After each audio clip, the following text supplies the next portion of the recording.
Olá, queridos e queridas alunos e alunas do sexto ano. Nós estamos aqui entrando com mais um assunto, e o assunto que nós iremos tratar hoje tem como título Fontes, tá? Fontes e conhecimento em história. Na aula passada nós praticamente introduzimos, vimos algumas coisas relacionadas ao conceito de história, à ciência história, e nós vamos agora nessa aula nos aprofundar um pouco mais. Muito bem, este cidadão aqui, desta imagem que eu estou destacando aqui para vocês, o nome dele é Heródoto. Heródoto. Este Heródoto aqui, ele é considerado o pai da história. Olha o que diz aqui, ó.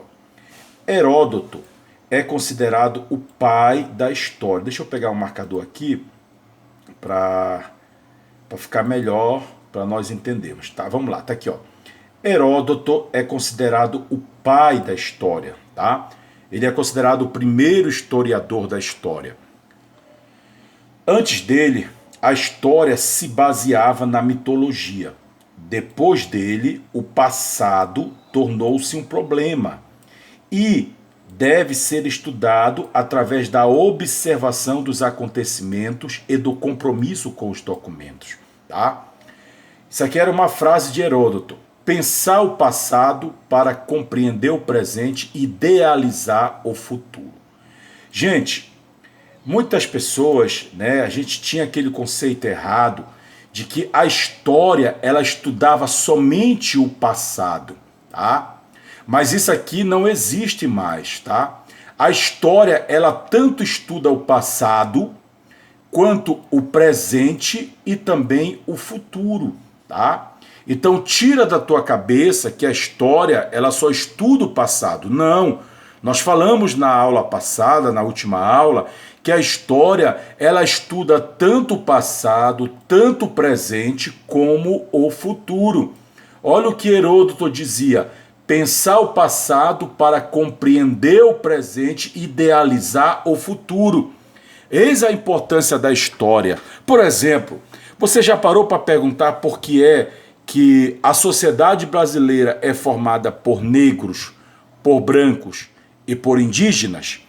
Porque os verdadeiros moradores do Brasil são os indígenas, mas nós temos a presença do negro no Amapá, no Brasil, nós temos a presença do branco no Brasil. E quem é que vai explicar essa atualidade, esse presente, né? O presente agora diz que nós temos negro, branco e índios no Brasil.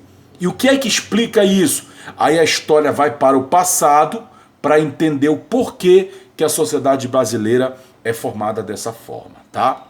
Vamos prosseguir. Aqui, ó, nós temos alguns conceitos básicos que vão reforçar aí o nosso conhecimento, né, a respeito de história. Vamos ver cada um deles aqui, tá? Deixa eu mudar aqui, pegar o marcador de texto. Bom, vou mudar a cor. Vamos colocar uma cor verde aqui, um verdinho clarinho. Aqui diz assim, ó, história faz parte das ciências humanas e sociais aplicadas. Vamos ver outro conceito. Aqui diz assim, ó, história é a ciência que estuda os acontecimentos passados a partir dos interesses do presente. E é verdade, né? É uma curiosidade do presente que faz o historiador buscar no passado a resposta dessa curiosidade, a resposta dessa pergunta, a resposta dessa indagação. Olha outro conceito aqui, ó. História tem a sua função de problematizar a realidade presente a partir das informações sobre o passado. Outro conceito, história é a ciência que estuda o desenvolvimento do homem ao longo do tempo. Olha, também é um conceito perfeito sobre o que é história. E por fim, outro conceito que diz o seguinte: a história, ela busca refletir sobre si, sobre o seu grupo social e sobre a sociedade. É verdade. A história, ela desenvolve esse senso crítico nas pessoas, ela busca essa reflexão sobre o grupo social, sobre a sociedade de uma forma geral. Tá? tá certo? Muito bem. Então, para nós entendermos aqui a história, olha aqui, ó. Então, a história, olha o que diz aqui, ó. A história, ela estuda a ação dos homens, tá? Ou seja, por exemplo, independência do Brasil. O que foi isso? Foi uma ação dos homens. Primeira e Segunda Guerra Mundial. O que foram isso? Foram fatos, né? Foram ações humanas que provocaram a Primeira e Segunda Guerra Mundial. Então, toda e qualquer ação humana que teve uma relativa importância, né, para as sociedades, para o mundo, para o país, para o estado, para a cidade, faz parte do objeto de estudo da história. Por isso que aqui está dizendo, olha, a história, ela estuda as ações do homem, tá? Então, toda e qualquer ação humana que tenha uma relativa importância, ela vai ser estudada. Por exemplo, cada um de nós estamos construindo a nossa história. Então, você talvez um dia vai contar para os teus filhos a tua história. Então, história nada mais é do que as ações humanas. De que forma? Aí eu vou colocar aqui para vocês, né? Opa! Ela estuda as ações humanas. De que forma? Aí eu puxo um ganchinho aqui, ó. A história, ela vai estudar as ações humanas dentro do tempo, tá? Nós falamos também um pouco sobre isso. Então a história estuda as ações humanas dentro do tempo e ela também estuda as ações humanas dentro do espaço. Quando eu estudo a história dos Estados Unidos, qual é esse espaço? Esse espaço seria o Estados Unidos da América, né? E aí eu vou estudar a Revolução Americana, que aconteceu em qual tempo, né? A Revolução Americana aconteceu na América, nos Estados Unidos, e qual é o tempo? Aí já seria no século XVIII, tá? Então, toda ação humana aqui, ó, estudada pela história, ela sempre vai ter que estar dentro de um tempo e dentro de um espaço, tá? Aqui diz também que ela é o estudo do passado. Claro, também é o estudo do passado. É a ciência dos homens do tempo, tá? Dentro de um tempo, já falei isso aqui. É a narração de fatos, claro, toda a história, ela se baseia numa narração, né? A narração de um fato, a narração de um acontecimento. E isso aqui é muito importante. A história é um processo dinâmico. Gente, eu não posso dizer que a história ela é estática. O que é uma coisa estática? É algo parado, é algo pronto e acabado, tá? Então, ela não é estática. A história, ela é dinâmica. Ou seja, ela está o tempo todo em movimento. O tempo todo ela está mudando, ela está se configurando. Por isso que a história é a única ciência que nunca para o seu conhecimento. Por quê? Porque à medida que o tempo vai passando, vai aumentando os conhecimentos de história, né? A gente, por exemplo, hoje nós estamos estudando uma história até hoje, mas daqui a 10 anos, esses 10 anos que transcorrerem, será também uma história. A pandemia que nós estamos vivenciando é um fato que vai ficar para a história, semelhante da mesma forma que teve uma pandemia em 1918, né, a gripe espanhola, foi um fato histórico que ficou, entendeu? Então, tudo que está acontecendo, a história ela está em constante construção, tá certo? Vamos lá. Aqui, ó, nós temos aqui alguns objetivos da história. Olha a pergunta que diz: para que serve a história? Vamos ler. A história serve para lembrar aquilo que a sociedade já esqueceu. Claro, né? A história sempre está lembrando a sociedade de fatos que ela, porventura, tenha esquecido. A história serve para perceber que muitas realidades de hoje são reproduções passadas, tá? Ela serve também para isso. A história também serve para questionar realidades presentes a partir do conhecimento do passado, tá? Então muita coisa a gente questiona hoje, né? A partir do conhecimento que nós temos do passado, tá? Ela serve também para concatenar passado, presente e possibilidades futuras. O que significa essa expressão concatenar? Significa conectar, né? Ou seja, a história, eu vou até marcar aqui, ela vai conectar o presente, ela vai conectar as possibilidades futuras e vai conectar o passado. Isso aqui está conectado um com o outro, e a história, ela ajuda a criar essa conexão, tá? Ela serve também para resgatar aspectos culturais de um determinado povo passado e perceber as permanências, tá? Ela serve para dialogar presente, passado e confrontar diferentes fontes, tá? Então, são alguns objetivos aí da história. Aqui, meus queridos, nós vamos ver rapidamente algumas fontes históricas. Por quê? Gente, o conhecimento histórico, a história como ciência, ela não foi construída assim do nada, não foi alguém que chegou, isso, é aquilo, outro, não. A história, ela se baseia em fontes, né? Olha o que diz aqui, ó.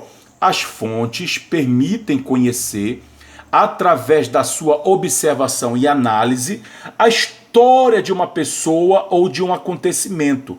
Aí ó, nós temos aqui os tipos de fontes, nós temos as fontes orais, tá? Por exemplo, você quer conhecer a história do Curiaú, né? Aí você vai lá e conversa com aqueles moradores mais antigos e eles vão te relatar alguns fatos que aconteciam ali no Curiaú, num bairro. Então, o relato oral também serve como fonte histórica, tá? As fontes escritas, aqui é muito importante também. Aqui ó, nós temos um documento, este documento aqui é uma fonte escrita da história, né? Aqui ó, as pinturas rupestres dos homens da caverna, quando eles faziam essas pinturas na parede das cavernas, isso aqui também, né, que é uma fonte visual, serve também como fonte histórica. Nós temos as fontes visuais, tá? As imagéticas, e também nós temos as fontes materiais. Quando você olha para as pirâmides do Egito, né, Khéops, Khafre e Miquerino, nós vamos encontrar ali uma fonte material da história. Quando você vai lá no Parque do Forte, aqui no estado do Amapá, você vai ver a Fortaleza de São José de Macapá. Aquilo ali também é uma fonte material da história, tá?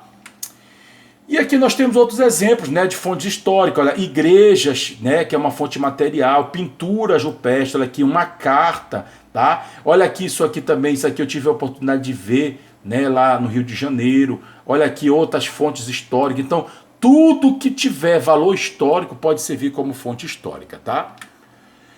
Bom, para nós já chegarmos no final da nossa aula, nós vamos ver o que é patrimônio histórico. Isso aqui é muito importante, gente, tá?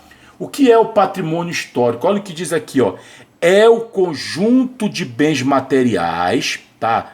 Bens materiais e imateriais, tá? Então eu não posso dizer que o patrimônio histórico ele é só material, não. Ele é também imaterial, que possui valor histórico. Então, gente, todo patrimônio histórico ele se divide de duas formas.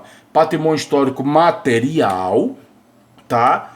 E patrimônio histórico imaterial. E eu coloquei esse esquema aqui para vocês. Olha aqui, patrimônio histórico material é aquilo que você consegue pegar, que você consegue tocar, é a estrutura física. Olha aqui a Fortaleza de São José de Macapá, é um exemplo de patrimônio histórico material, tá? Olha aqui as pirâmides do Egito, né? Khéops, Khafre e Miquerinos é outro exemplo de patrimônio histórico material. Mas nós temos também o patrimônio histórico imaterial. Tá? O que é o imaterial? É aquilo que você não pega assim, é aquilo que tem um valor cultural. Por exemplo, aqui nós estamos vendo um grupo de Marabaixo, né? O Marabaixo, né? A dança Marabaixo, eu não estou falando do bairro, mas a dança Marabaixo, que é uma dança típica do Amapá, é considerado um patrimônio histórico imaterial do Amapá, tá? Nós temos outro exemplo aqui, olha, a pintura cursiva, né? Essa pintura aqui se escreve mais ou menos assim, pintura cursiva, que é a pintura indígena feita pelos Waiampis. Tá aqui, ó. Isso aqui também é considerado patrimônio histórico aqui do Amapá, tá? É para você ter uma noção aí do que é patrimônio histórico. Aqui diz o seguinte, a história ela não consegue sobreviver sozinha. A história ela precisa de outras ciências para poder construir o conhecimento histórico. A história precisa da geografia, da paleontologia, que estuda os fósseis, né? os ossos, aquelas coisas cerâmicas também, tá? A paleografia, que estuda as escritas antigas, a antropologia, que estuda o homem e suas relações, a arqueologia, que estuda a cultura material de povos antigos, tá? Então a história, ela não é sozinha, ela precisa de outras ciências para construir o seu conhecimento, certo? E aqui nós temos o historiador, né? Todo professor de história é um historiador, né? E os autores também, né? O historiador, ele interpreta fatos históricos, tá? Ele tem uma visão. Por exemplo, antes nós achávamos que Pedro Álvares Cabral tinha descobrido o Brasil, mas não. O historiador interpretou e disse não, ele não descobriu, ele chegou ao Brasil, tá? Além de interpretar, ele também analisa registros do que foram deixados, tá? Ele busca vestígios que possam fornecer informações e investigações do passado. E ele estuda documentos e fontes históricas, ele analisa, né, para que ele possa construir de maneira coerente um fato histórico de determinados assuntos, certo? E com isso, nós estamos encerrando a nossa aula de hoje. Bons estudos para todos!